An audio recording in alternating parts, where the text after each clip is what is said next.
Holy crap, I don't know who the hell we think when we do something like that. What's up, fight fans? This is the Combat Connection, and we are live on the Cageside Press social media platforms with a loaded show for you tonight. As always, I'm joined by Eddie Law, and we're going to be taking a look back at UFC Atlanta, discussing all breaking news in the combat sports world, and also previewing UFC Baku this weekend. Eddie, UFC Atlanta finished with 5 straight decisions. In the main event, we had Kamaru Usman, former world champion, get one on Joaquin Buckley as a huge betting underdog. We both went with Buckley. We thought the youth and athleticism was going to be too much, but this was really a vintage performance from the former champion who showcased his wrestling in this one. And as I went back and looked at the record of Buckley as it came closer to the fight, I noticed that he got beat by Logan Storley early in his career in Bellator, which to me kind of set the stage for how Usman was able to defeat him this weekend. Really got the grappling going, and it was dominant in this one. Yeah, that was like I said, vintage Kamaru Usman, right? This pressure, and he was very much like, how do you put it? Like mentally, he was ahead of Buckley. It almost felt like he was a couple steps ahead of Buckley, and Buckley was just trying to make up for with athleticism and aggressiveness and all that. Didn't work out. Kamaru Usman is a dog. He's an old dog, but he's damn sure a dog still. How'd you have that fight scored? Obviously, 2 scores of 49-46. The 48-47 to me was a little off. I didn't think it was quite that close. Usman really dominated, like we said, in the grappling, and Buckley did land some good shots there in the middle rounds to keep Usman honest. And on the feet, he was getting the better of Kamaru Usman, but overall, Usman was just too dominant on the ground, and there were too many rounds, in my opinion, from start to finish, where there was over 3 minutes of ground control with good ground and pound. In that first round, Usman opened up a cut on Buckley's eye with some vicious elbows too. So I thought this was a really great performance from Usman. Where do you think this puts him in the grand scheme of the welterweight division? Obviously, a lot of contenders up there. Bilal Muhammad's calling him out. Shavkat's waiting for a title shot. We've got Ian Gary, who's been filling in, for welterweight title opportunities as well as a backup fighter. Where do you think the former champion Kamaru Usman stacks up right now, Eddie? Stacks up as the next pain in the ass of the UFC. Now, why do I say that? Because he said in his post-fight interview or post-fight presser, like, yeah, you guys got that performance out of me. Put me against Islam or JDM if you wanted to show me to show something else. Basically saying, if you want me to be exciting, you want me to, keep it on the feet, push, whatever, give me someone like Islam and give me JDM. That, to me, sounded like, I have learned from John Jones. I am going to hold the UFC by the feet and see what happens. Now, here's the difference. John Jones is already a champion and the GOAT. Kamaru Usman, not the GOAT and not the champion anymore.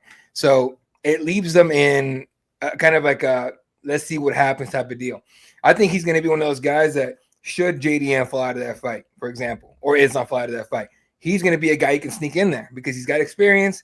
He's got the pedigree. You can make a case for him just off his resume. Mm-hmm. But it's, how it's going to go. It's going to piss everybody off anyway if that happens. Yeah, I mean, I really like the Bilal Muhammad fight. I got to tell you, two former champions, similar styles. Kamaru Usman lost to Edwards, and then Bilal, beat Edwards. Kind of some similarity there in matchups. I think that's a really great, contest between two former world champions. Would you get behind that? Yeah, no, I'm good with that. Kamaru's not. Kamaru already said, "Who is that guy?" Bilal. Bilal has 2 things on fight night. Bilal is not more than like 2 finger lengths away from his phone if it's already in his hand. He's already tweeting immediately. He wants the Kamaru Usman fight, and somebody brought it up to him in the post fight. He was just like, "Who? Who's that?" Like, we get it. Now, I think that's Kamaru Usman trying to set up a fight because that's like I said, it's a big ass fight. That's definitely a fight you put on the same night as like a JDM Islam, right? And have it be like a tournament style type of deal. Yeah. Because Bilal's coming off, right? He just lost his title. Kamaru defended his title multiple times. It makes sense. Now, does it logjam everybody else like Ian Gary and everybody? Absolutely. And that sucks. But then it's the game, dude. That's the game. How active do you think Kamaru wants to be right now? Obviously, he had the big layoffs between the Chimaev fight and coming back last weekend. Do you think we see him again before the end of the year? I think he mentioned in the press conference afterwards that he might want to take a little bit more time and fight in 2025 for the belt, or I'm sorry, in 2026 for the belt. What do you think about that, Eddie? And when do you think we see him next? We just saw the result of 2 years away for Kamaru Usman. Everybody talking about his knees and all this other shit. He's old, blah, blah, blah. This is stuff. Hey, yeah, cool, cute. That's nice. But you can't deny the results. 2 years away and dominated one of the most athletic 170-pounders that has been on a ridiculous tear lately. You dominated him after 2 years away. And the last fight, by the way, off the couch, took Khamzat Chimaev to a decision that arguably he could have won.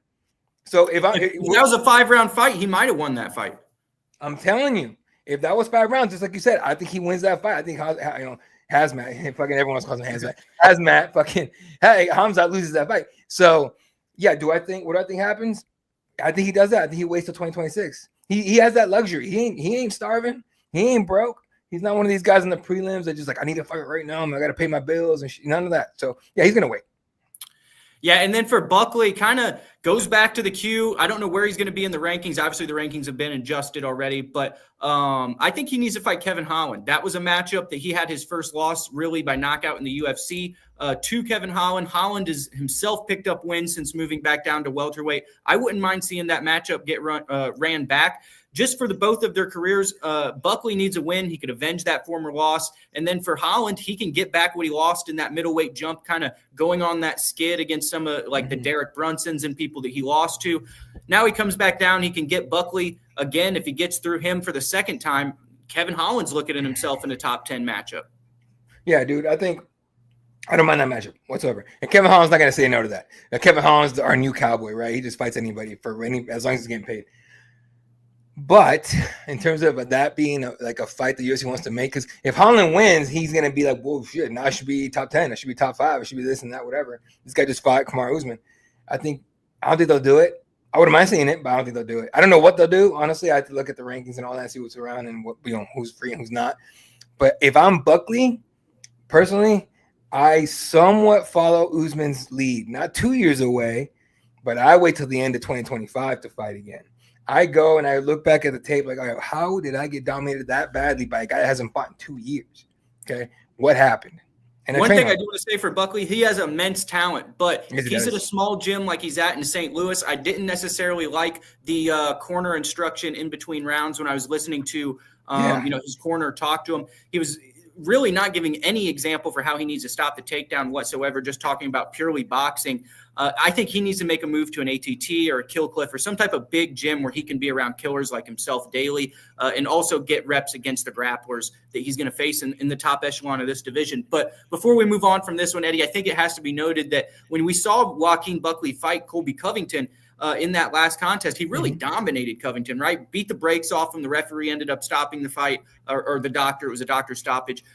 Usman reversed that and was dominant on Buckley. So I think that, just the career trajectories of where Colby Covington's going to where Kamaru Usman's going, there's a lot of gas left in the tank for Kamaru Usman. And he's not one of these guys who maybe even myself and some other people counted out last week saying former welterweight champions of the past, once they went on a skid like Tyron Woodley and Robbie Lawler, maybe the same would happen to Usman. But I don't think that's the case whatsoever. Yeah, no, I'm not sure overall what you end up doing, but it's a good problem to have. Now, as far as I know, you mentioned the gym move. I'm not against that at all, but I want to see him take his head coach with him, right? Like, hey man, you can be in my corner too. I just want to go over here because there's more bodies, there's better wrestlers, there's better whatever. Go to ATT. Kamaru's not there. No, who are we talking about? Holland. He's over at Elevation with Trevor Whitman, right? Yeah. Kamaru, yeah. Yeah. Go to a Kill Clip. Go to shoot. I mean, I kind of go. I kind of do. Come like out of nowhere. I go to AKA. We haven't heard anyone talk about AKA, but if you want to go somewhere where you're gonna get put through some wrestling, yeah. I mean, I don't know if Islam would be cool with it, but still. That's true. Well, we go from one former world champion to another in the co-main event. Rose Namajunas able to get a unanimous decision victory over Miranda Maverick. Miranda Maverick hung tough through some rounds, but The volume, kind of like we said last week, Eddie, the volume and distance striking was too much for Rose in this one. What'd you make of this fight overall? I didn't think it was necessarily the most entertaining contest I've ever seen, but Rose gets back in the win column and moves up the rankings herself. Yeah, dude, I think it was prime a Rose Namajunas type of performance, right? A lot of footwork, a lot of striking, looked good. Miranda could never get going. Just it seemed like she wanted to hit the gas so badly that she ended up it's like if you're driving a stick shift, right? If you don't let go of the clutch at the right time, that shit's dying out. It's exactly what happened to her. She just couldn't get off the clutch. Yeah, seems like she was stuck in first gear or for whatever reason. But Rose was able to pick up a great win there, utilize the leg kicks and the jab at distance. What do you think her potential is at 125 pounds, Eddie? I think that she might be a little small for the weight class in general when we talk about her fighting a Valentina Shevchenko or Natalia Silva, or any of those girls that really are in the top three. We saw her, against Manon Farrow and some people like that. Where do you think she really stacks up in this weight class? And do you think she would be a good girl to maybe welcome Weili Zhang to the division? Ooh, no, Weili's got to fight Bullet. There's no way right to bring off her the bat. But off the bat has to be. She's a champ, and she's defending the belt multiple times. However, they did ask Rose about fighting Bullet, and she was like, "Oh, that'd be weird. I really respect her and I like her and all this stuff." So I think if I'm Rose, if I really feel that way about Bullet, I don't really want to fight her. I mean, could she still make 115? Maybe not. Who knows? It'd be something to definitely check out. See if she could do it. I think if Weili comes up, if I'm Rose, I go back down. Why not? Really? Personally, I do. Now, I mean, it would open it up. I have a question for you, though, Eddie, because you were covering the sport back when Anderson Silva was dabbling up in 205, but he was still the champion at 185, right? But they were throwing him to guys like Forrest Griffin. He was throwing him to guys like James Irvin. Those guys weren't champions, right? So what happened to where we made these guys, when they move up a weight class, automatically have to fight for the belt and not prove themselves in that division before getting the title opportunity? Yeah, dude. The thing with Anderson Silva is that back then you needed Anderson Silva at every UFC card if you could get him, because he was box office. He's the only guy, because you didn't have Tito doing anything or much those days. Obviously, he was almost before Anderson a bit too. So actually was. So you didn't have any other big names. Anderson was your bigger star, so you try to get him to fight. So he'd be like, hey, fuck, these 85ers they're not ready. It's a shitty matchup. You want to fight a 205er? It's okay. He's normal. He does it. I do it. Cool. Go for it. Takes a fight. Whoops. I think he was like one. I think he's 1-1 and 1-2 at 205 now. I don't know what it is exactly, but the one that he should have never done was a DC one. However, I know he got a fat check for that. So he ended up doing all right. Yeah. I think he's 3. He might be 3-1 because I think he had a Stephan Bonner knockout, James Irvin knockout, and a Forrest Griffin knockout. But then he ended up losing to DC, obviously. Oh, you're right. If there was another loss at 205, I don't think there was. But that's a good point, Eddie. Maybe it's just a product of the time, and they needed to get him out there for more money. Damn, dude, I talked to Ed Soros today, LFA CEO, and he was Anderson's manager and friend, and close friend. I should have asked him that shit. Hey man, what do you think about him fighting 205ers? He was probably like, shh. And he's a cool guy. I asked him about him boxing Jake Paul. He was just like, I thought he was gonna knock him out. He goes, you can't take it away from Jake Paul, but I thought Anderson was going to knock Jake Paul out. It is what it is. If you guys are looking for that, obviously after this show, go to our YouTube, hit subscribe first, go to our YouTube, and then a like and a comment, and then go to our YouTube and watch the Ed Soros interview. It's up there now. Yeah, make sure to catch that on our YouTube channel. But congratulations to former champion Rose Namajunas, wherever it is, 115 pounds or 125 pounds. She's certainly going to be in contention and in meaningful fights moving forward. But moving down the card here, Eddie, we had a striker versus grappler matchup of Edmund Shabazian and Andre Petrosky. I was off in this one. I went with Petrosky. I thought the grappling would be too much. Edmund earlier in his career had struggled against grapplers from time to time, but it looks like in the last couple contests, he's shored up the takedown defense. At least has looked better in keeping people from just dragging him to the ground. Petrosky was able to get a couple takedowns, but wasn't really able to get top position and maintain his ability to stay on top like we've seen in the past. What'd you make of Edmund's performance overall? I thought that it was a good fight. I think that there were times that he could have maybe gotten Petrosky out of there. Petrosky, to me, Eddie, really looks lost on the feet. If he doesn't get the fight to the ground, he almost kind of is like I don't want to say deer in headlights out there, but I compared him to a poor man's Tito Ortiz last week, and it's kind of like when Tito would get caught on the feet without getting the fight to the ground. Just didn't seem as comfortable in that facet of his game. Is that kind of what you saw too, Eddie? Absolutely, and it's the Extreme Couture effect, right? Edmund moving over to Extreme Couture, he gets to train with guys. Look, just training with Sean Strickland, who doesn't really wrestle that much, but just put you through a lot of pressure. He dealt with the pressure really well. Andre Petrosky likes to put pressure on people, and it didn't work out this time. Edmund was super used to that. They got crazy wrestlers at Extreme Couture too. I'm sure he worked his ass off on that. However, and I want to say I picked Edmund. Did I pick Edmund? I think I did. I think you did, yeah. Okay. We split on that one. And this is not a personal thing against Andre. I think Andre, cool dude. His story is great, by the way. Jake Noker, still part of the Cageside press team, but also working over at Home of Fight. I believe I think he's the one that did the sit down. I think he did the sit down with Andre. Mm-hmm. It might have been somebody else, but was it Jake? Yeah, it was Jake. Okay, were they fishing and stuff? Yeah. Okay, yeah. Jake Noker, and a fisherman. We were just talking about fishing for the show. I know nothing about fishing, but apparently Jake does. But great story. If you guys want to go check that out, please check it out.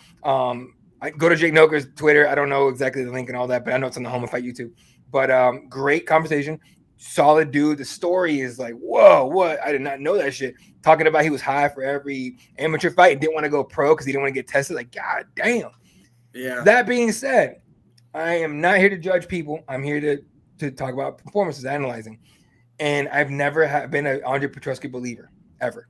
I'm not saying he's been lucky. I think he's had really good performances, but I think he ran into the wrong one this time. And so it's one of those things where it's like, if I'm Andre, I'm like, I go back, I'm like, all right, cool.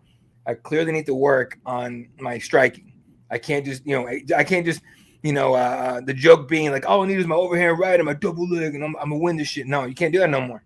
You know what I mean? Brock Lesnar did that. Didn't work out after a while. So, but Edmund should be, dude, Edmund came in with a lot of promise and now he's finally living up to it. So I'm excited to see what he does next. Yeah, he's another guy kind of like Chase Hooper, who we talked about in the past, who really grew up in front of us in the UFC. We're seeing it with Raul Rosas now, but all those guys really entered in at like 22. Raul obviously younger than that, but like chasing him 20, 21, 22, and got multiple fights against guys like Derek Brunson, guys like, really good guys like Shabazian's fought in the past. But, for him, I think that his creativity, his kicks at this weight class, obviously are going to separate him from other strikers. I wouldn't mind seeing him against like a Michel Pereira or somebody like that at 185 pounds. I think that'd be a wild fight. I don't think Pereira would try and take him down, and it would be kind of a firefight back and forth. I wouldn't mind seeing that. Or do you want to see him tested again by another elite grappler, Eddie? Edmund, no. That's just keep moving him up the rankings. Let's get him going here now. He's going to get tested by another grappler. There's plenty of grapplers at a buck 85. A buck 85. There's plenty of grapples he's gonna run into. We need to see him test again. No, we don't. Just keep moving him up, see what he's got. Yeah, that's what I'm saying. Throw him to like a Pereira, get him a fun matchup with a striker and kind of see how he's working. Yeah, I would love to see that. Him against a psychopath like Michel Pereira who does backflip foot stomp or backflip chest stomps. What the fuck? I love that guy. I love watching him fight because he's a psychopath. He's so much fun. For Edmund, though, before we move off on him, what do you think the potential fully is, for him? Obviously, he was young when he came in, still young, not 30 years of age, at a big gym now, Extreme Couture, getting a couple wins under his belt in a row. Do you think he's a guy who could get into that top 10, top 5 ranking here in a year or two? Certainly into the top 15, certainly, right? I mean, we're talking about the bottom of the top 15, Abus Magomedov, Kopilov's there, Paulo Costa, who's the least active 85er out there at this point. Or one of them. The Raiders headlining what Abu Dhabi. He's number 12. Him and Whitaker. 12 against 5. Like anywhere in there. Vittori's booked. Fluffy's booked. Dolita's booked. Cannonier's definitely booked. Kyle Bahayo is supposed to be booked, I think, or is booked, or supposed to be booked. Fuck, who do you do with him? Dude, if you got to throw him to like a Pereira, they got Shar Magomedov fighting at the Abu Dhabi card as well. Maybe the winner of that matchup, but give him someone just outside the top 15 and give him a chance to get into the rankings and see what he did, see what he's got. So yeah, I'm with you on that. You're right, but he has potential for sure. Yeah, I think so too, and we're going to see him in the top 15, especially as some of these older guys move out. I think it's just a matter of time before Edmund gets in there. Got a good camp, got a good coach behind him. But Eddie, another former world champion on this card, but it didn't go Cody Garbrandt's way, just like we talked about Usman and Rose. They got the victories. This time it was Ronnie Barcelos spoiling the match for Cody Garbrandt. This one was, Ronnie Barcelos really from the start, other than that knockdown in the first by Cody Garbrandt, right? Cody put him on his ass there with an overhand, with a check left hook. Mm-hmm. And then he didn't follow up on him. He did like the styling thing like we saw when he was fighting Dominic Cruz, and he wanted to showboat. But Eddie, that was actually his biggest chance to finish that fight of the entire 15-minute fight. And from then, Barcelos seemed to find a re-energized himself, came back, scored takedowns in the next 2 rounds and won the fight. What did you think about Garbrandt not really going for the kill in the first round? And obviously Barcelos dug deep to get the victory. That's the problem with feeling yourself. I blame those awful tattoos, man. What the fuck? But I'm just kidding. I don't care about his tattoos. It doesn't matter to me. But the knife going through his face, the new one. That one's kind of dumb. I'm not gonna lie to you. Come on, Cody. What the fuck? You're not 12, bro. You're not 19. You're trying to be a badass. You're a fucking fighter. Chill out. But no, I think he went back a little too much. I think he felt himself a little too much. Like you said, that was his one and only chance to finish it. The rest of the fight, Barcelos controlled completely. Right? Like I thought we were gonna get a couple 33 and 27s in there because of honestly how he fought. So I think Cody is. He's not going to say it, but I think he's sitting back kind of regretting some of the shit he did in the fight because he did waste a lot of chances, especially that one. That being said, he's not – I wouldn't say he's done, but if that's how he's going to fight, Cody, if that's how you're going to fight, bro, you don't need that head damage, dude. There's no brain damage for it. You got plenty. I mean, he's a guy who's going to end up in BKFC, I feel like. And he should. Cody. Yeah. Dude, he'll make a bag there for sure. So as soon as this UFC runs over, if I'm him, I'll call up, Dave Feldman, like, hey, dog, I'm a bad motherfucker. You know it. Pay me. He's going to do it. Mm-hmm. Cody's a bad motherfucker on the hands. Yeah, and he's going to want to be in title fights and get paid highly. I mean, he's a fighter to his core, but this is a concerning loss, right? Ronnie Barcelos, 38 years old. I mean, I know he beat Peyton Talbot. That was a great win, but not necessarily somebody who we think of as an elite fighter at this weight class. And obviously now Cody is not one of those elite fighters anymore at 135 pounds. But what do you think for Ronnie Barcelos? Do you even really care who he gets matched up with? He's 38 years of age. I don't necessarily know if he's going to go on some type of run, but his last 2 wins are impressive. Not even ranked. He's not even ranked. It's not going to matter. 38. Like if he gets in the rankings, it'll be top 15 maybe. But as far as his potential, I don't. It's not just that he can't win because he obviously can, right? But it's that the promotion's probably looking at him like, man, he's 38 years old, bro. We ain't gonna give anyone that means anything. Can you imagine giving him, let's see, giving him 35, right? Giving him fucking Marlon Chito Vera, no, not even. Give him someone younger. So Song Yadong. Give him Song Yadong, and he fucks around and beats Song Yadong. Then you got a problem because now that dude's in the top 5. You know what I'm saying? Like, if you're the promotion, you don't really want that because he's not exciting. He really isn't. No, he kind of reminds me of Rafael Asuncao back in the day. Someone who was in the weight class just hanging around, but could beat the young guys, but was dangerous and not necessarily a title contender. That's kind of where Barcelos is fitting in now. But the grappling looks great, right? So Peyton Talbot, Cody Garbrandt takes them both down, able to grapple them to victory. Do you think that he's going to be a real problem for a lot of strikers in the weight class and kind of just a matchup nightmare for the rest of his career? I kind of see him as one of these guys who's just going to beat a prospect here, beat a prospect there, control strikers. What do you think? He'll go like 2 wins and a loss and another loss and then 2 wins and a loss. It'll be that. I don't see unless he turns back the clock somehow. I don't see him doing much else. Yeah. All right, Eddie. Well, I'll tell you what. We had 5 decisions in a row that we just talked about, but. The two most important parts of this card happened on the prelims. Rodolfo Bellato versus Paul Craig. It looked like Bellato was winning this contest, but then he gets the fight to the ground. Paul Craig hits him with an up kick. He thinks it's legal. Bellato goes to a knee. He asks for the official to come in and have some type of interference. But when the referee comes in to interfere, Bellato then seems to go unconscious, starts wrestling the official as if he just had been knocked out. We've seen that in the past. Didn't know where he was to save his life, it appeared. Eddie, do you think this was a great acting job, or do you think this is a Shane Burgos, Edson Barbosa situation where it was a delayed effect to that strike, and that's kind of what it was from Bellato? Same way we saw with Shane Burgos, where he got hit and then 5 seconds later kind of fell down and had a body reaction to that strike. Not even a little bit. So Bellotto, you got me, bro. I was like, holy shit, he hit, because I was live tweeting, right? I'm like, I'm like, holy shit, he hit an up kick. He's not going to continue, blah, blah, blah. The second I saw the replay, the first thing I saw is this motherfucker. The foot goes up. I didn't know. Now, I didn't watch the super slow motion. I watched just the replay, right? The foot goes up, hits him, whatever. He turns back. The ref's to his right, and he looks at him like on the way down, and he's like he jet fished it. I'm like, motherfucker, what the? So anyway, then you watch the slow replay. The foot didn't even hit your face, bro. That shit ended right here on the collarbone. You are out of your mind. And then, my favorite part when he comes to. He's like, I don't know if it's the ref. Motherfucker, he knows the ref. Come on. And then he starts wrestling a leg. No, he did it for like a minute and a half. Come on, dog. What are you doing? Anyway, yeah, it was insane. It was one of the most delayed reactions if it was, real. Poor Paul Craig. He just keeps fucking taking I got to say, the referee was Kevin McDonald, I think, and he had a decision in this fight to either disqualify Paul or call it a no contest. Thank God he called it a no contest.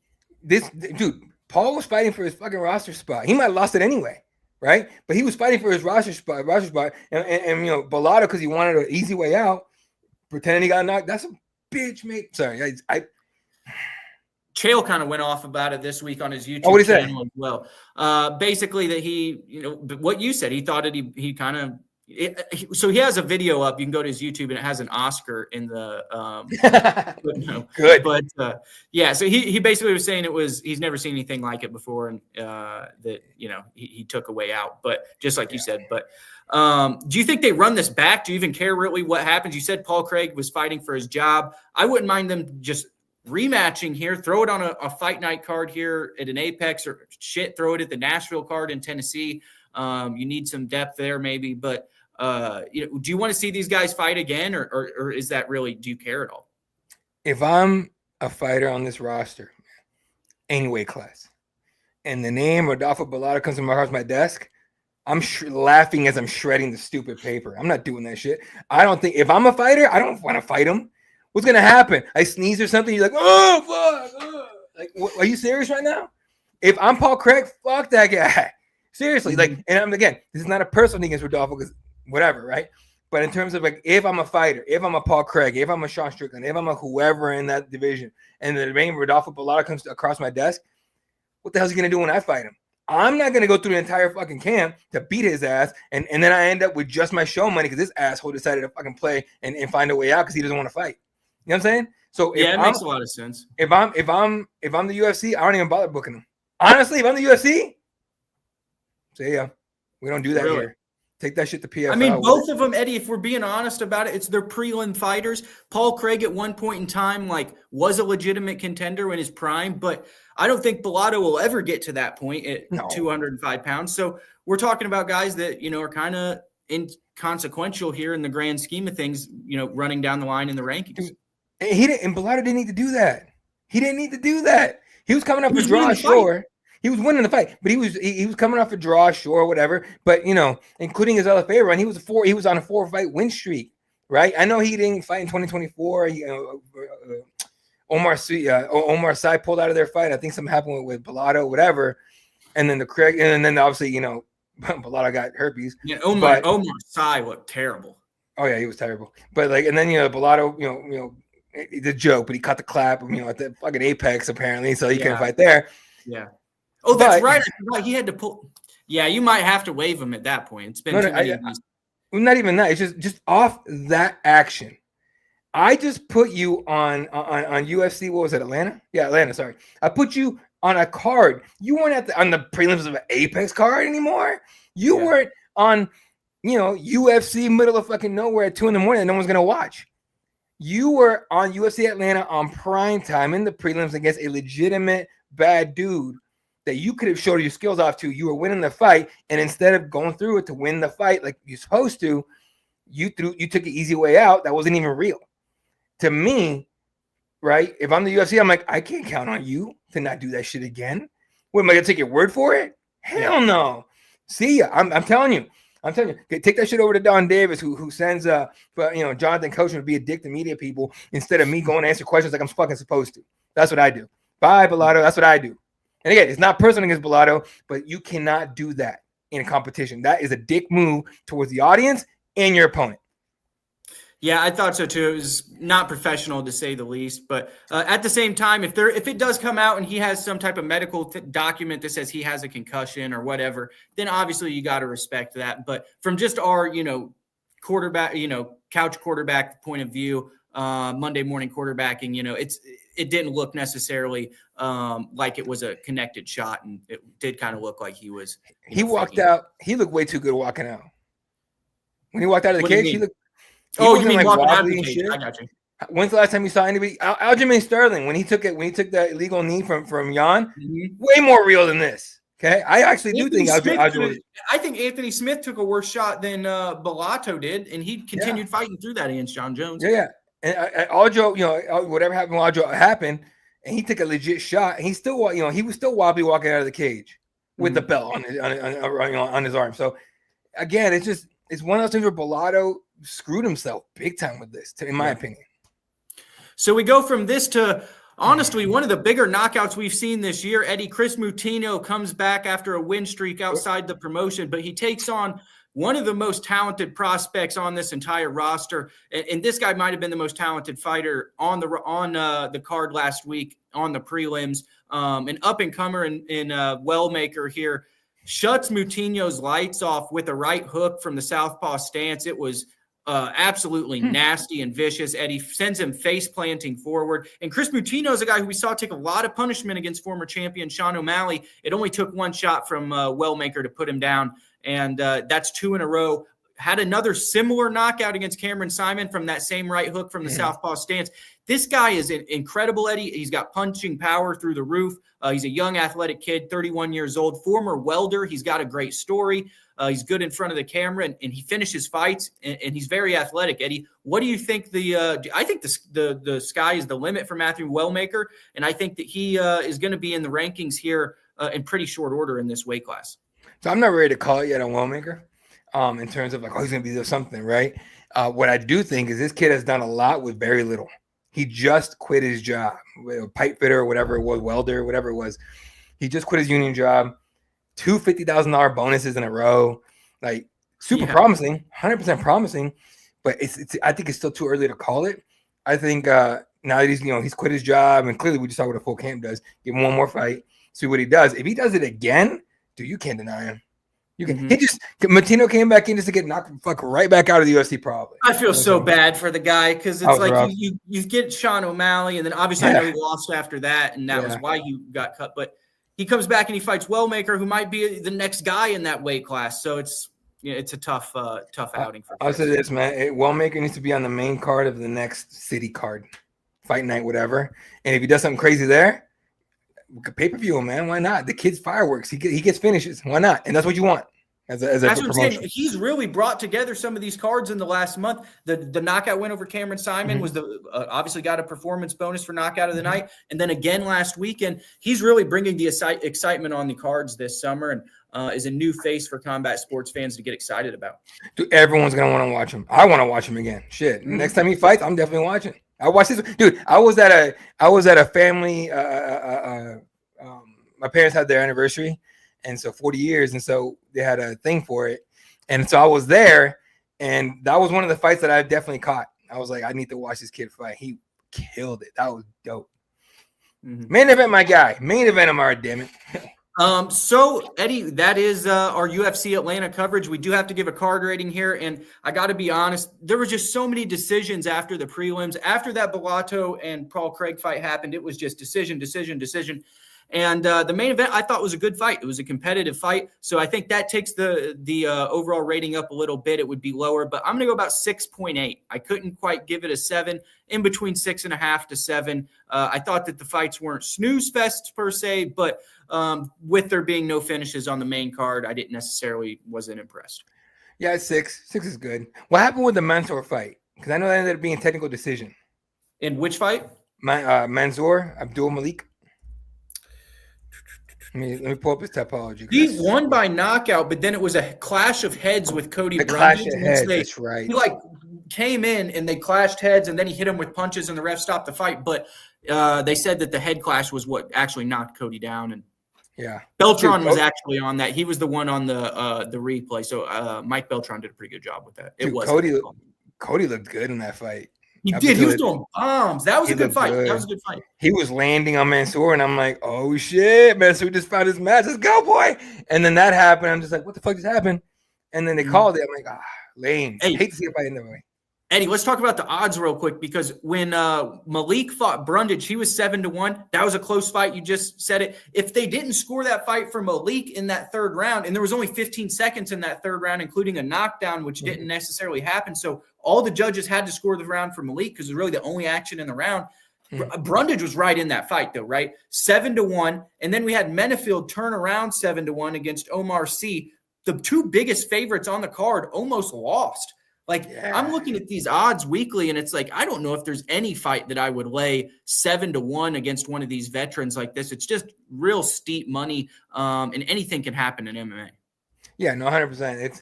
It's cool. I like seeing those matchups, right? When the super favored guy has to get put through it to win, and that happened a couple times this card, so it's pretty dope. Vanessa Demopoulos getting the shit kicked out of her was rough to watch, though.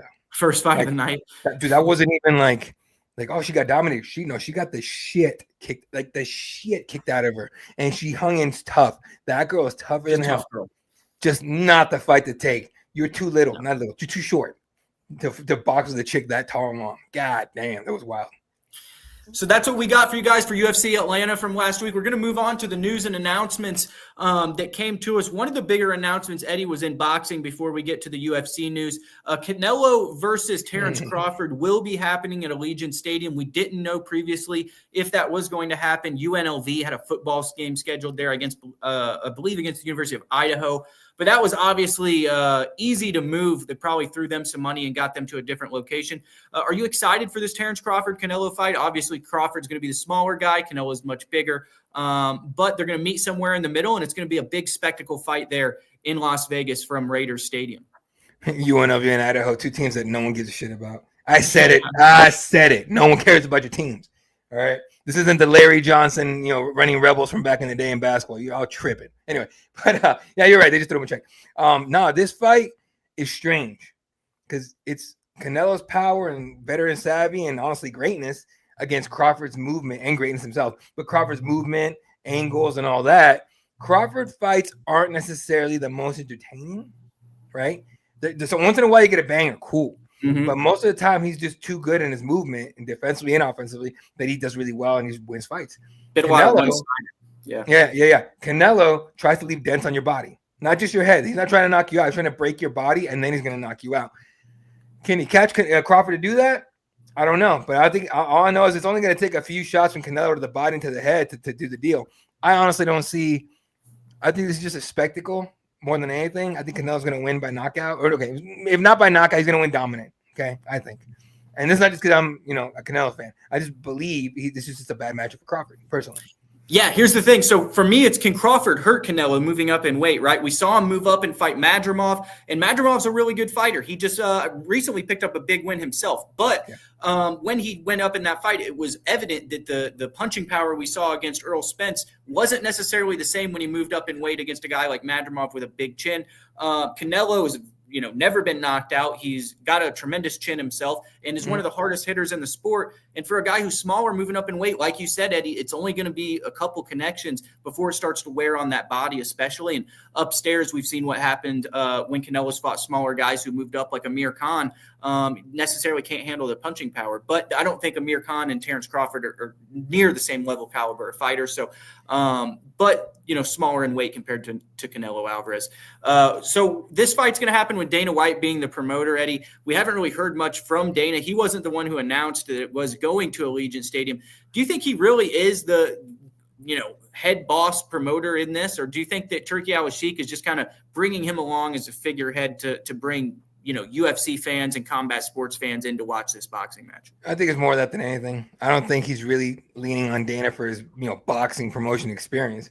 Or promotional experience. I think, does he do some of the things or listen to some things that Dana says? Absolutely.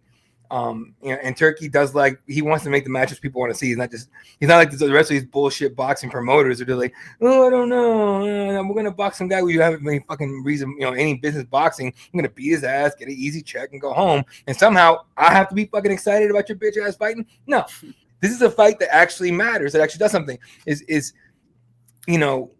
far as Dana White goes, this is the only thing I'm concerned about. I don't care how he promotes it. I just don't give a shit. I'm curious the next UFC event he actually shows up to the post-fight presser too, when everyone goes, you just did a stadium show for boxing. The fuck, Dana? Where's our stadium? He's gonna have to be legit. He's gonna say we don't have the stars. Right now, we don't have the stars. Connor's out. Yeah. We don't got him. Yeah, John. As much as John Jones is great in the GOAT, he's not selling out a stadium. I don't give a shit what anyone says. He's not. Yeah. Right. Maybe if he fights Ngannou or something, and Ngannou comes back to the UFC. Maybe, but Ngannou, John Jones would sell out any stadium you'd want, 100%. But you're not going to give me John Jones. This is going to piss off. It's going to fuck some people. You're not giving me John Jones and Tom Aspinall, and it's convinced me you're selling out a stadium in the States. They don't sell out a stadium in the UK, 100%, but definitely not here. You know what I'm saying? I agree. So it would have to be a Jones and Ngannou, a big time matchup that maybe no one sees coming, and a really good card. By the way, yeah, have you seen that? Sorry, go ahead. Go ahead. No, I didn't hear. I didn't know you were. I was about to turn. Oh no, I was about to change the whole subject. Go ahead. No, okay. So I was just saying this is really for the face of boxing. This Canelo Alvarez, Terrence Crawford thing. Like, what is the grand scheme of things? People are saying, like, why does this matter? I think this is really who's going to be the pay-per-view star moving forward for the sport. Is it going to be Canelo, who still cashes in on these Cinco de Mayo cards, fighting young guys like Berlanger until somebody comes up, like maybe a Benavidez to beat him? Or is it going to be Terrence Crawford, who moves back down in weight and all over and becomes this multi-time, multi-division world champion that carries this sport pay-per-view wise for the next couple of years? I think that's kind of a lot of what is on the line in that matchup. Yeah, and we'll see. Like you said, it's about who's the big dog in boxing, and I just don't see it not being Canelo in that night. But we'll see. You never know. I would love to see Crawford do something crazy. So, but no, I was gonna say, have you seen that Abu Dhabi card that they got coming up? Crazy. Why are they packing all the Middle Eastern cards? Why is that not a pay-per-view in the States? Dana. You couldn't have thrown two of those fights on Nashville. Just one. Give me one of those motherfuckers over here. God, give me Jan and McGee. Which, by the way, that would have been amazing. By the way, you know who I'm talking to. By the way, it's official, ain't it? Yeah. Maybe chill the fuck out next time. But yeah, dude, it's a pay-per-view worthy card almost. It's fucking dope. I can't wait to watch it. It's gonna be great. I just wish we can go cover the damn thing. Yeah, I'm not. It's the thing. It's it's that Saudi money, dog. It is what it is. They're not taking. Did you remember last year they tried to give him a card and like Turkey looked at the card? He was like, "Fuck out of here with that. Get out of here with that." And Dana canceled it and moved the card. You know what I'm saying? Yeah. Like you're not giving. Right. They always do seem to throw together a pretty good card when they go over there. Hey man, the money's there. What are you gonna do? Eddie, I believe this fight got announced for that card. Movsar Evloev is going to be taking on former Bellator contender Aaron Pico. It is finally official. What do you think of this matchup? A lot of hardcore MMA fans are saying that Evloev should have been the next title challenger at this weight class, but instead he gets a really tough matchup in Aaron Pico, the former junior Olympic wrestler who then transitioned to MMA at a very young age. Went through the ringer with Bellator, stumbled against Henry Corrales early in his career, but he was 19, 20 years of age fighting a guy in Henry Corrales who's one of the toughest customers in all of MMA, right? One of the most rugged individuals to take out.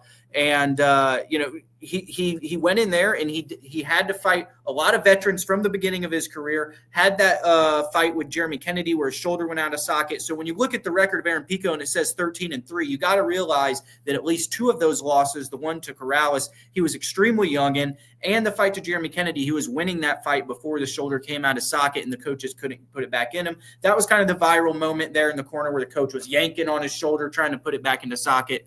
That was about 2 years ago, I think, on a Bellator card internationally. But what do you make of Aaron Pico coming into this division? It seems like this is a number one contender fight for a guy who a lot of UFC fans aren't going to know. We obviously know him, Eddie, but what do you think about Movsar not getting the title shot? And do you think this is, obviously a huge opportunity for Pico, but is it deserving for Pico in his first fight in the UFC? Deserving, yes. You and I have watched Pico plenty of times. Dog.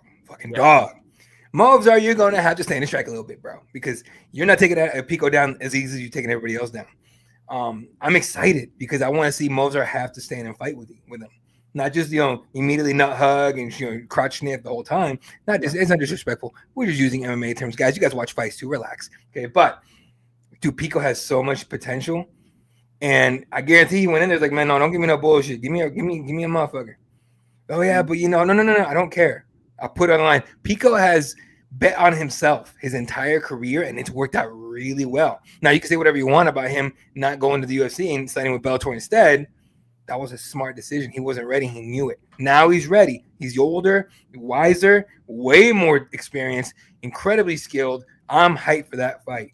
I have to wait till the week of when we do our show to make our pick because I still have to think about it. But yeah, but I'm excited for Pico on the UFC. Man, that's dope. It's about damn time we get some of these guys over here.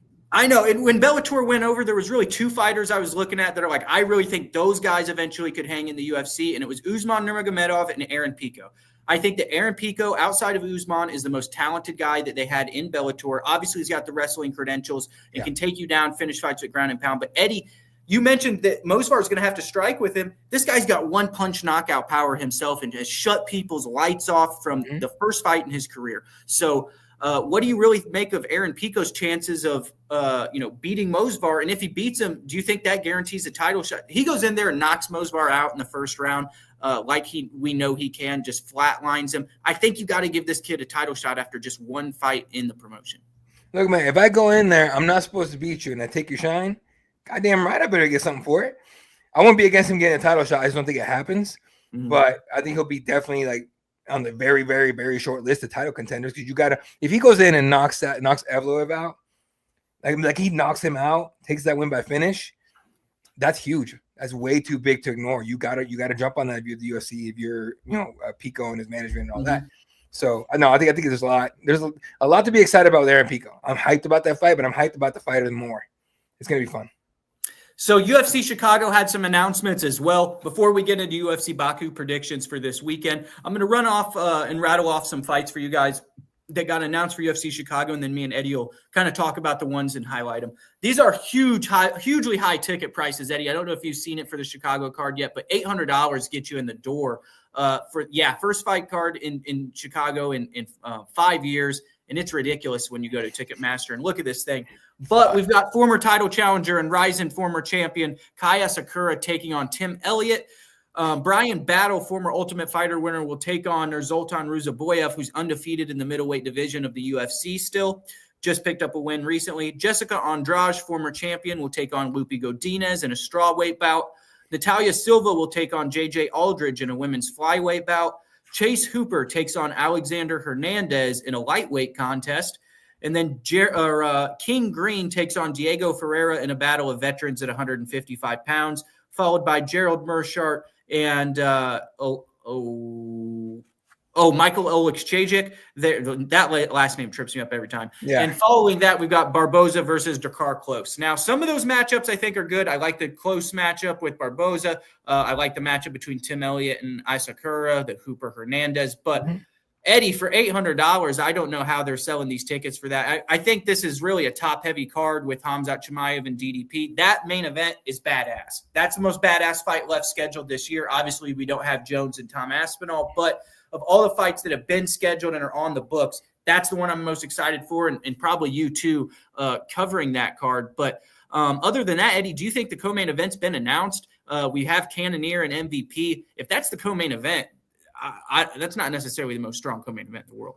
If that's a co-main event, bro. Look, first of all, like you said, it's top heavy, right? Outside of the main event, what do we care about? How much do we care about Cannonier MVP? How much do I care about? Yeah. Good fight, but I don't give a shit. Like, the winner's not going to get anything out of that. Tim Elliott against Kaya Sakura. Okay, that'll be fun, but Korean stuff with J.J. Aldrich, do I even have to do it? Alexander Hernandez, Chase Hooper, come on. Nursultan Ruzaboyev, Brian Battle. Okay. That's a good scrap. You got to be hardcore to know who those guys are. Exactly. Jessica Andrade, Lupi Godinez. Jared Mearshart is Michael Alphabet.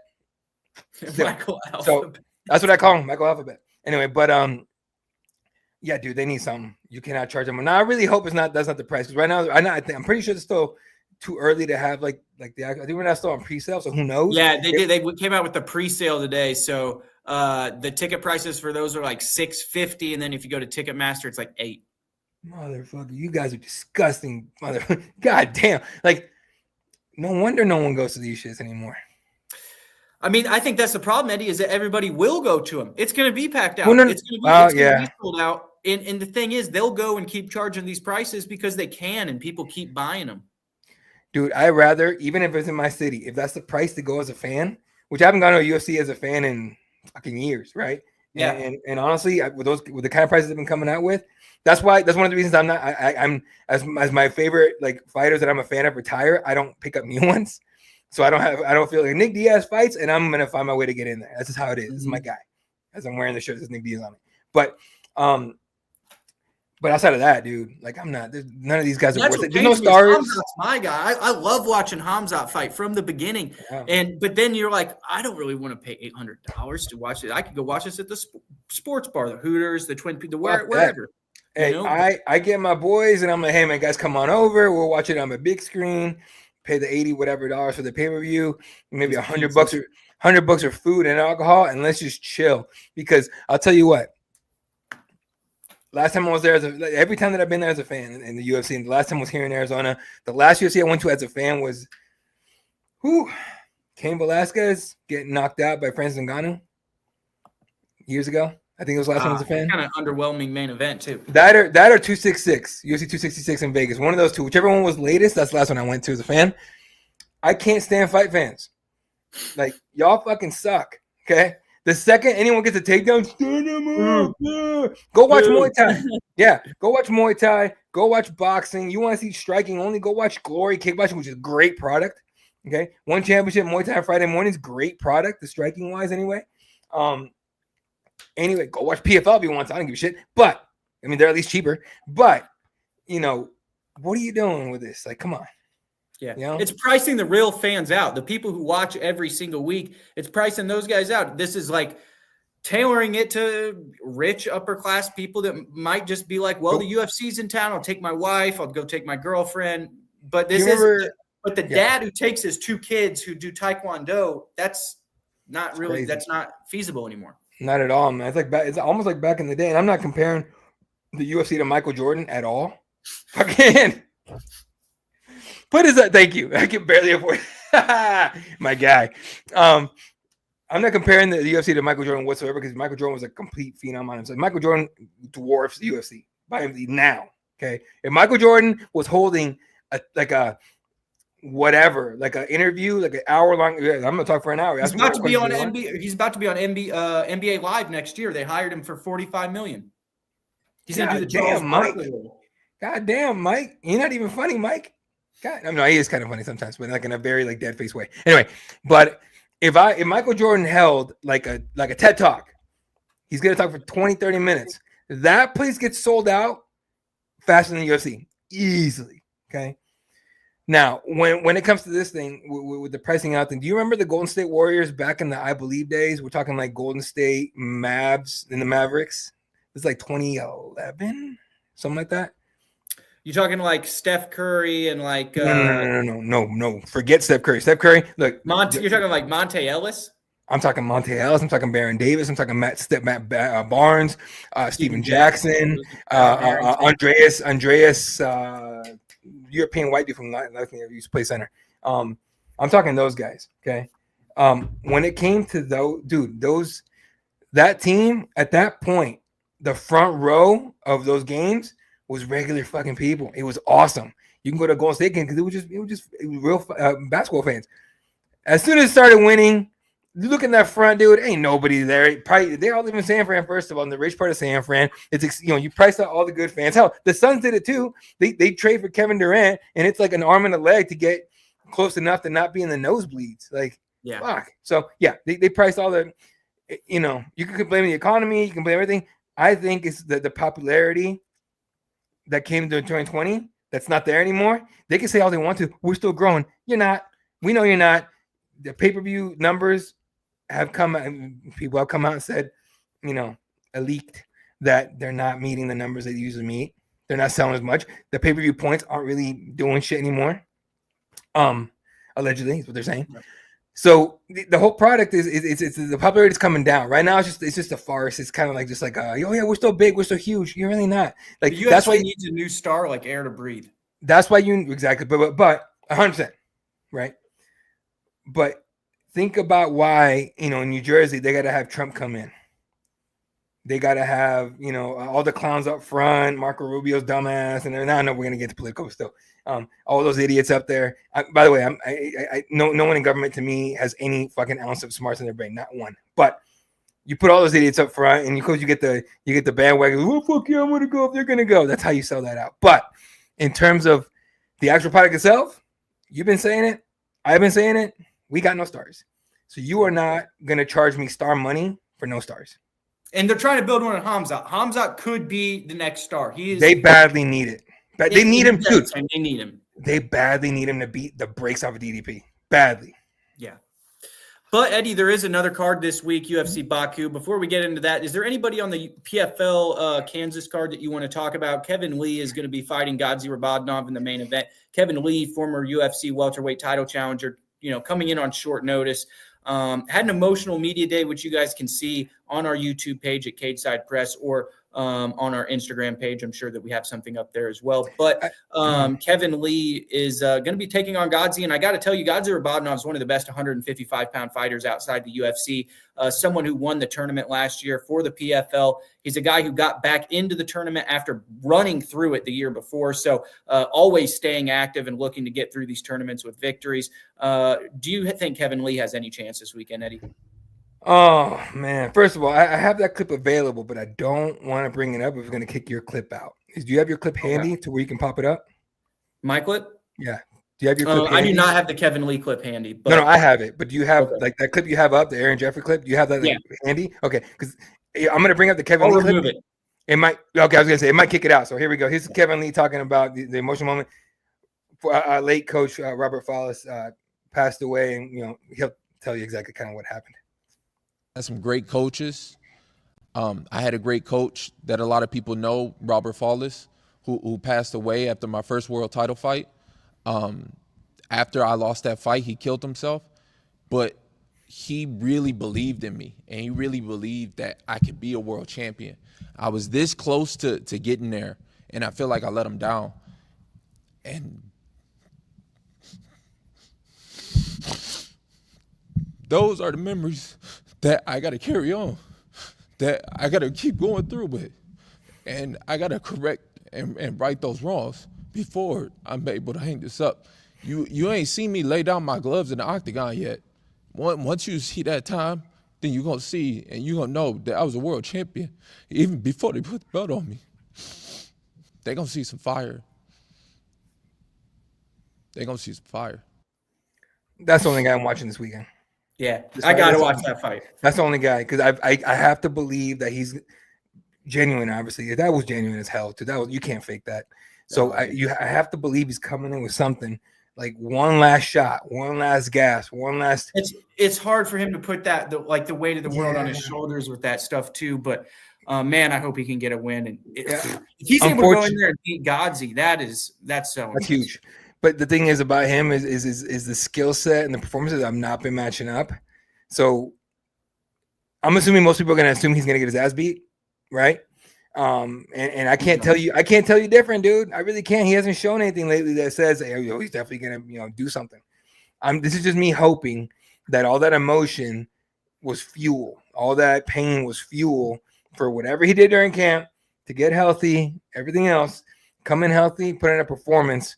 If not, if you don't win, fine, but at least throw everything out there and do whatever you can to win, right? Just put everything out there and really, do your coach's memory, do it well, right? And so, yeah, that's the only fight I really care about in the PFL, man. And I can't tell you he's gonna win because I don't know. I don't think so, honestly. I'm really just me hoping that he just does something crazy and like Teddy Atlas says, on one given night, you could be called world champion.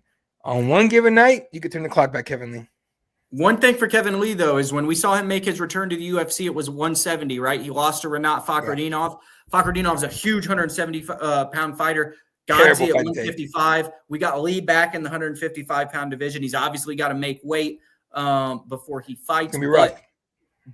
But given the fact he does make weight, Kevin Lee is a massive 155-pound fighter, one of the bigger fighters we've seen at that weight class, frame-wise. But moving down here, we do need to give our predictions for UFC Baku this week. Me and Eddie will run through the main card here, give you guys our predictions and analysis on who is fighting this weekend. In the main event, we have light heavyweight former champion Jamahal Hill taking on former world title challenger Khalil Rountree. Eddie, these are two finishers in the 205-pound weight division, strikers. I don't see this fight hitting the floor at all. I got to tell you, I like Khalil Rountree in this one. He looked really good against Alex Pereira. A lot better than Jamahal Hill looked against Alex Pereira. I know they say the MMA math isn't necessarily picture perfect all the time, but I'm going to take Khalil Rountree Jr. in this one by knockout in round 3 or round 4. I think Jamahal Hill's going to gas late in the fight, and Khalil's still going to be there with power and overwhelm him with some of that volume and power late. Maybe a TKO against the fence late in the fight. No, Khalil Rountree contract. What's his name?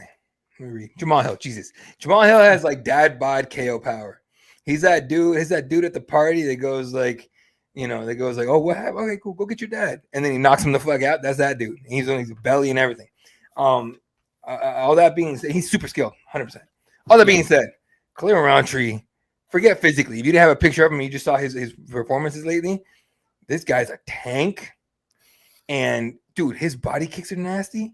How many can Jamahal Hill take? His leg kicks are nasty. How many can Jamahal Hill take? And then on top of that, he hits like a truck. Fuck. Yeah. All it takes is one shot from Khalil Rountree. Now, do I think it's going to happen in the first round? No. Second round, unlikely. Third or fourth round, I'm with you. Khalil Rountree by knockout. And at that point, he just, you got to put him on the short list for another shot.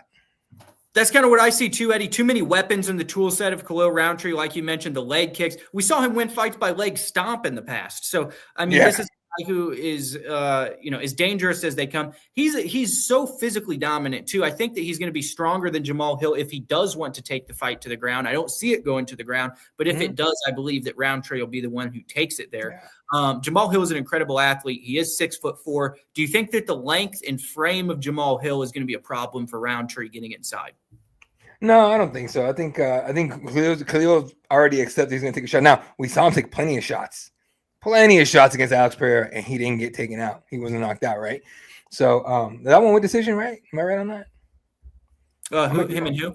Him and Alex Pereira, whatever. I believe Pereira stopped him in the 4th. Okay, so it was the 4th. Let's say it was the 4th. Okay, let's say it was the stop. He still took 4 rounds worth of fucking shots where he went down. And rocked Pereira in a couple of those. And hurt him. So, no, he can land on Jamahal. He will land on Jamahal. Now it just depends on how clean he's going to land, how good Jamahal Hill's head movement is, how much Jamal's body can take off those kicks and body shots. It's going to be – I'll tell you what, if Hill wins this fight, even by decision, I'm going to be very impressed. Unless it was like a dog shit fight. Like if Khalil Rountree fights like Khalil Rountree fights and Hill still wins, I'll be impressed. I will give him his flowers, 100%. Eddie, what do you kind of think about the fan base here? The fan base really gets behind Khalil. They like Khalil. But with Jamahal, the fan base is all over him. They hate Jamahal. When he was going against Alex Pereira, they were saying that this guy is just in over his head. He's delusional, all this stuff. Obviously, he's lost his last couple of fights in a row. Fan base is still kind of getting on him. Do you think any of that pressure online is kind of getting to Jamahal Hill at all? Or is he just overmatched in a couple of these different fights he's been put into? I didn't know people like Jamahal Hill. No, they don't. That's what I'm saying. I mean, anybody. I don't think anybody outside of Jamahal Hill's friend group likes him. And this is not like I'm not trying to talk shit. I'm not talking shit about Jamahal Hill, right? He's a combative dude. He makes himself unlikable. Like it's not that hard, right? For him to do it. All that being said, will it affect him? I hope not. I hope he's used to it by now. Because Jamahal Hill ain't been cheered in a long ass time, dude. And if he's gonna let the online trolls get to him, like he's in trouble. And then we do got to talk about this, Eddie, the missile strikes in Iran, pretty close to Baku there. Do you think we're going to run into any problems this weekend? Well, I mean, the fighters are already there, so no. But I did see, was it Brian Butler? Yeah, Brian Butler. You know what I'm talking about? The manager? Manager for Jamahal. For Jamahal. What's the name of his company? Fuck. Sucker Punch. Thank you. Jesus, my brain is rocked today. But yeah, Sucker Punch. Brian Butler put out his Instagram story. He's like, they just let us know that our flight has to be diverted or has to change course due to the Iran strikes on Israel and vice versa. He goes, so our 2.5-hour flight just turned into 5 with no Wi-Fi. See you guys in 5 hours. Like, damn, that sucks. So, it's well, I mean, it's a rough thing to deal with right now. I mean, war is no joke. And I don't know if you've seen the video. There's videos of people on flights, like in that same those same flights around that area. And this one dude put up a video and it blew my mind because I never seen this in my life. He was like, these are Iran strikes. And you see a bunch of like missiles come out of the ground into the sky like fingers. And just, and I'm just sitting there going like, dude, if I'm on that plane, I am shitting bricks. Yeah. Like, can you imagine one of those fucking things even coming close to you? Yeah, damn, it's crazy. So, all that being said, man, like, come on now. It's 2025. Cut the shit. Stop fighting. Eddie, what are the odds in this one before we move on to the co-main? Slight favorite. Close fight. That's changed. Wasn't Jamal Hill the favorite not long ago? I think when it started. I mean, that's close. Eddie and me are both going with Khalil Roundtree Jr. late. We've got a TKO KO finish there in the 3rd or 4th round. The cardio of Khalil's looked great. He's looked good in the striking against Alex Pereira. Jamal Hill's on a little bit of a skid. We're going to go with Khalil Roundtree in this one. But moving down the card, Eddie, to the co-main event, I really, really like this matchup. There is no way that this is going to be an unentertaining fight. Strikers Rafael Fiziev and Ignacio Bahamondes, different styles, different height, but both of them very aggressive. Fiziev, 5'8", taking on someone 5 inches taller than him in Ignacio Bahamondes.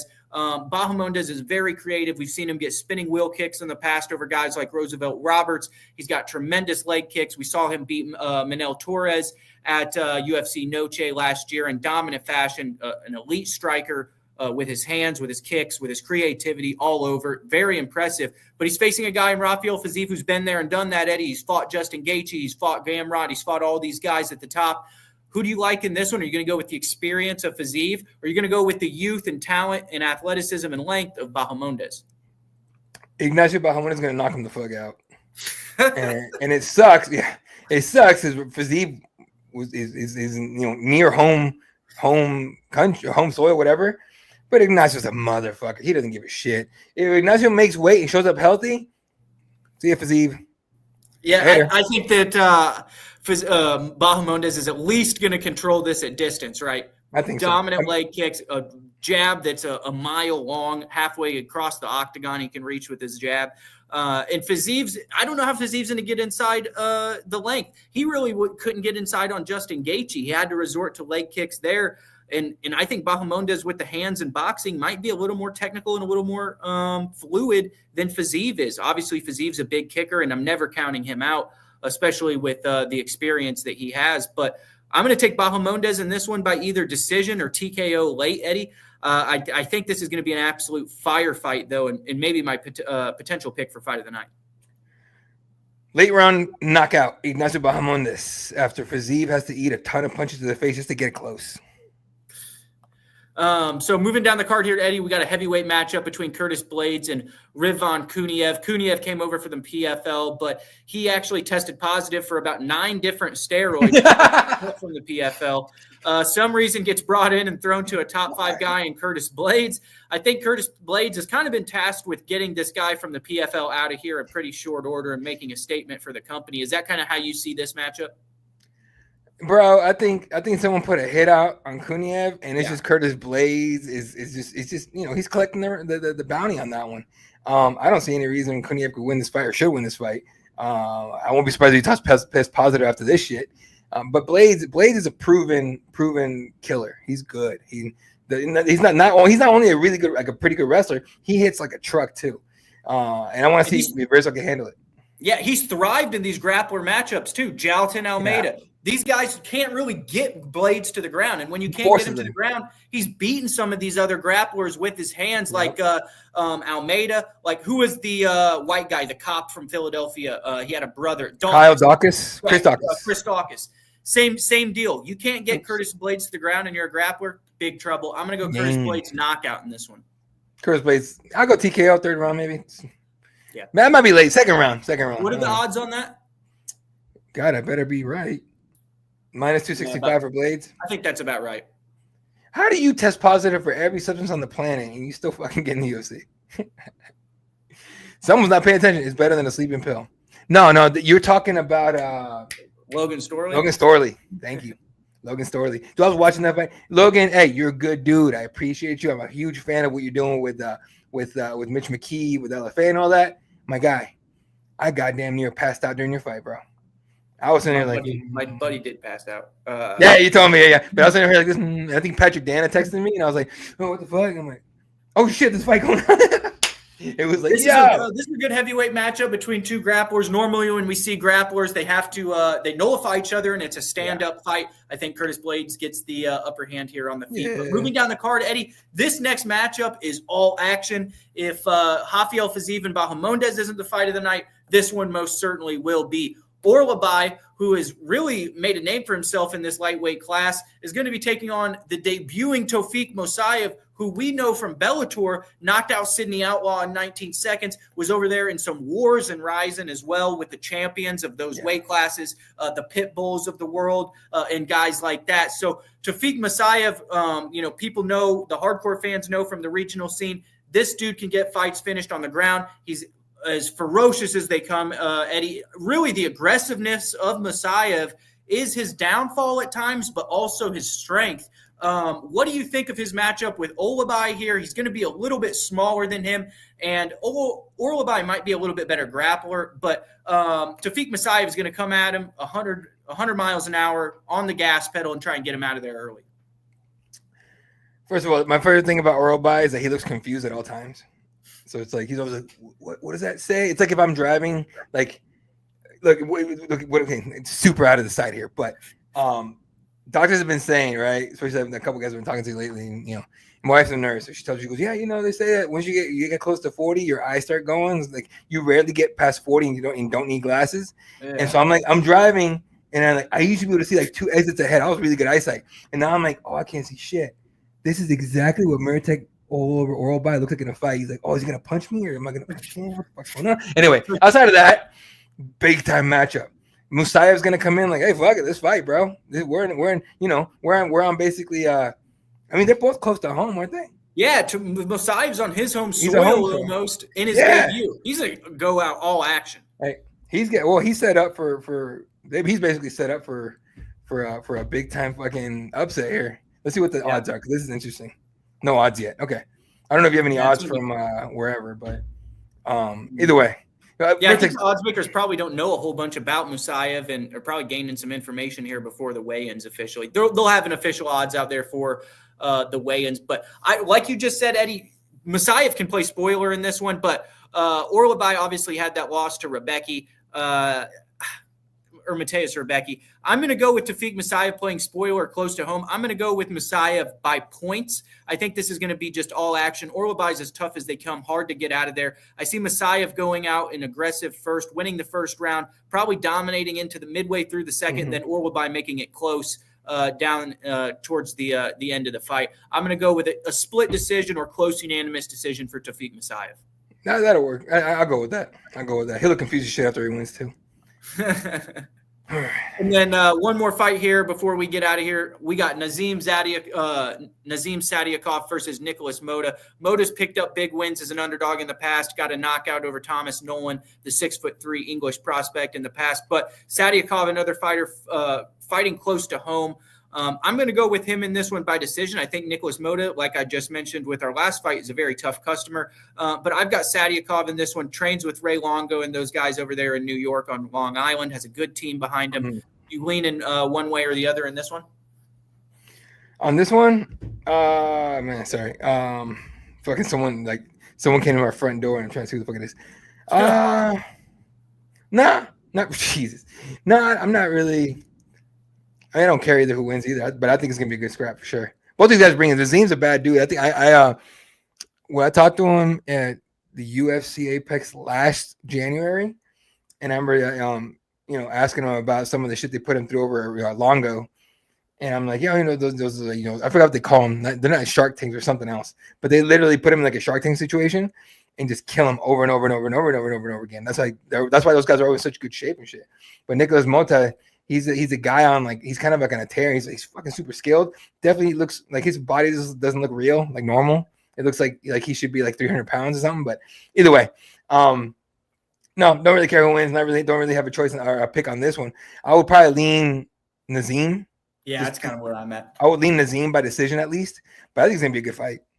Yeah, I think Nazim by decision as well. Is there any other fight on the card you think we need to give a prediction for here, or do you think it's pretty good? Let's see.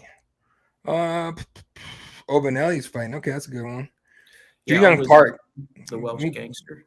Yeah, Ju Young Park should get way more credit than he does. Let's see. Melissa Mons. Azmat and Tiger, that's a good one. I think it's 17-1 versus Muhammad Usman. This is going to be the funniest fight of the night. Oh my God. It's okay. So Hamdi more than anybody, but this is going to be the funniest fight of the night. Okay, so 2 reasons, or not on the night. Okay, it's going to be funny because these guys as heavyweights. Like Muhammad looks like he should be like knocking dudes out left and right. He's a wrestler. Hamdi looks like he should be wrestling people. He's a striker. It's going to be strange. It's going to be weird. And we're probably going to be bored shitless. And we're going to be like, yeah, this is why we're here at heavyweight, the heavyweight division. It's ass. Kind of how it's going to be.